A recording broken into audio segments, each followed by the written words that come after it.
Sila ang Amihan Pilipinas. Ang national team na kinabibilangan ng mga babaeng handang sumuong sa iba't ibang uri ng pagsubok para sa pagkakataong maiwagayway ang ating bandila sa 2015 Southeast Asian Games sa Singapore. Ngunit, kung sa ibang bansa ay espesyal ang pagtrato sa national teams, dito sa Pilipinas, ibang-iba ang kwento. Siyempre, as an athlete, national player ka. So, supposed to be you have a good court para makapag-practice. You have a good facilities. So, ngayon, medyo nag-a-adjust kami kasi hindi pa kami makapag-court. Wala pa kaming indoor court. So, dito muna kami sa labas, dito sa gilid-gilid, para lang makapag-ensayo kami. So, dito sa kalsada sa harap ng Philippine Volleyball Federation sila nagkakasya.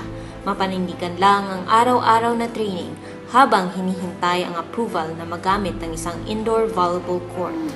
Parang hindi nagiging competitive yung national team kasi hindi nabibigyan ng tamang facilities to practice which dapat meron.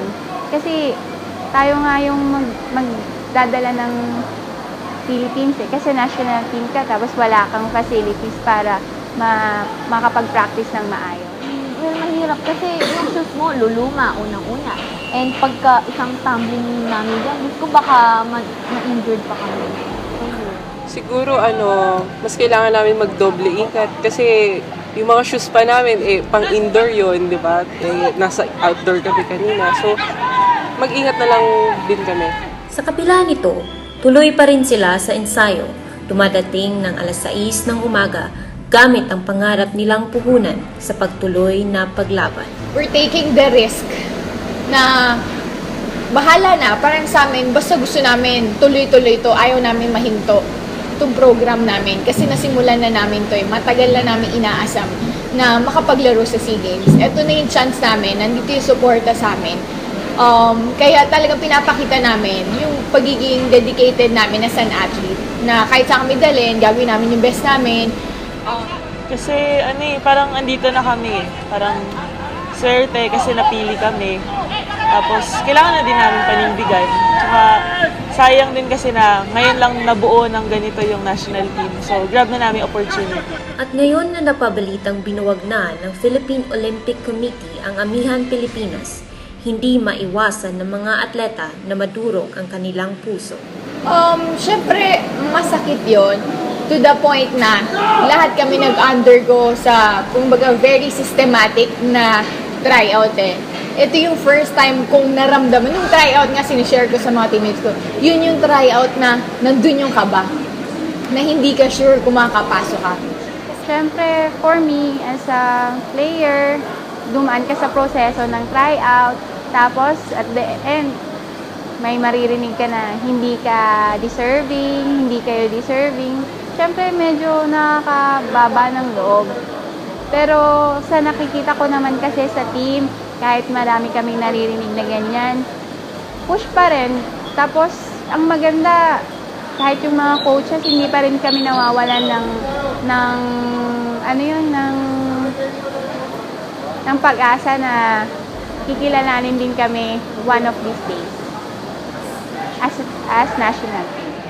Siyempre, masakit sa part namin kasi pinaghirapan din naman namin na nakarating kami dito Tapos, parang masira lang. Gustuhin man nilang ituon ang kanilang oras at atensyon sa pagsasanay, hindi nila ito magawa dahil sa gulong nagaganap na animoy mga sibilyan sila na naiipit sa gitna ng isang gyera.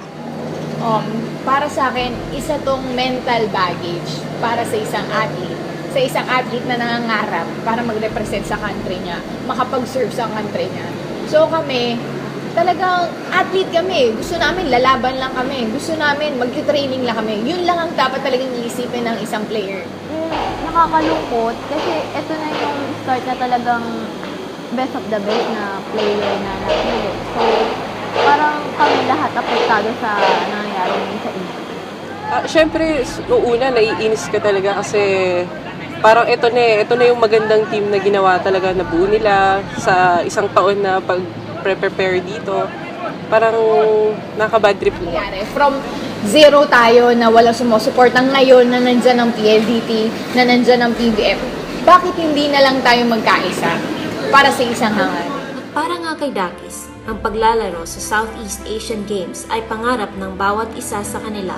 Kaya naman hindi sila handang isuko ito ng basta-basta. Bilang isang athlete, yun na lang talaga yung inaasam-asam ko, yung makapaglaro para sa bansa natin sa isang napalaking competition.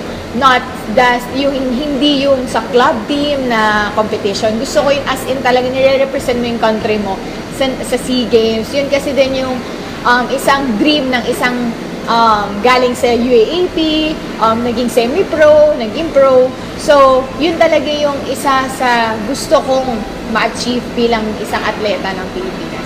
Makapaglaro sa SEA Games. And I know, pag nag-start na kami sa SEA Games, tuloy-tuloy na yon. And ang makikinabang nun, yung mga bata, and then saka yung mga future na magiging national athletes. Kaya sa gitna ng kaliwat ka ng kontrobersya, isa lamang ang panawagan nila, pagkakaisa.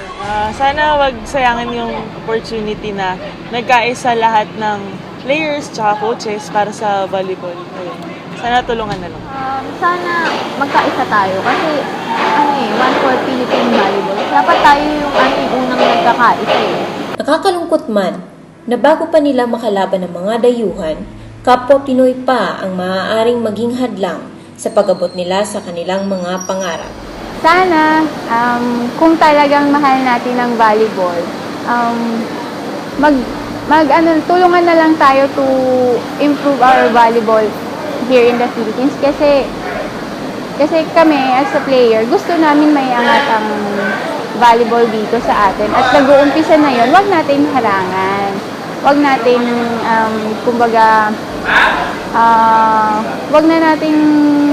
wag tayo magkaroon ng isip na parang sarili lang. Nasa isang community po tayo. Ito yung volleyball community. Volleyball community, family. Family po tayo. Iisang team tayo. At iisang bansa tayo. Iyak na naman ako! May isang bansa tayo. Naway magkaisa po tayo para sa isang hangarin. At wag po nating sayangin yung nasimulan. Laging nilang sila sabi yung one for Philippine volleyball. Magkaisa tayo, magtulungan at paunlarin natin ang volleyball ng Pilipinas. Sila ang Amihan Pilipinas. Tayo ang Amihan Pilipinas. Amihan! Pilipinas! O, diba, bongga?